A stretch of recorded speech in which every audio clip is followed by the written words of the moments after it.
Giawhag sa Department of Education ang mga ginikanan o ubang stakeholders nga mosalmot sa ipaygayong Brigada Eskwela karong Hunyo. No collection policy ipatuman. Samtang mga guba ug kulang nga classrooms, padayong problema sa buhatan.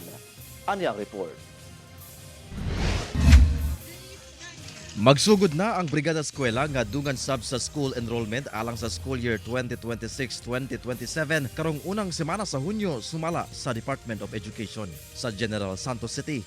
Ang Jose Lansang Elementary School sa Barangay Lagaw gipangandaman na ang maong aktibidad aron dunay mas hanay, limpyo ug luwas nga school facility alang sa mga learner. Busa giawhag niini ang mga ginikanan ug ubang stakeholders nga mosalmot pinaagi sa physical labor sama sa painting ug carpentry, material donation sama sa pintal ug cleaning supplies, service support sama sa paghatag og snacks ug tubig sa mga volunteers, lakip technical o pro bono sama sa printing materials. Siyempre kana voluntaryo na mo ang ginahangyo sa ilaha. Dili na siya dili siya compulsory. Sa ila lang gugma. We'd like also to inform the public na ang teachers are not allowed to collect or to receive cash donations during Brigada Eskwela and even during the enrollment period. Samtang aminado ang mong tunghaan nga magpatuman na sab kini og shifting classes alang sa gibana-bana ang halos 700 ka enrollees. Doon namang duha ka makeshift classrooms ang dili sa ipagamit gumikan kay guba na kaayo.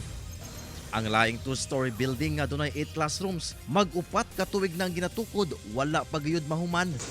Or dugay-dugay na gini siya gihimo or gitukod, pero hantod karon pa nahuman. Dili man nato sila pwedeng ibutang sa ilalim ng sa mga punuan, pero although education, learning happens everywhere naman.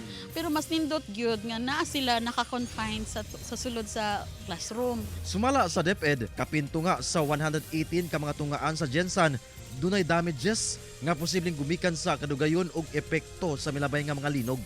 Most na nakita na natin, nasa 50 to 70% of our buildings kailangan talaga ng repairs, dilapidated, or kailangan ng improvement. Hinoon ang mga problema, lakip kakulangan sa classrooms ang napaabot na sa gobyerno.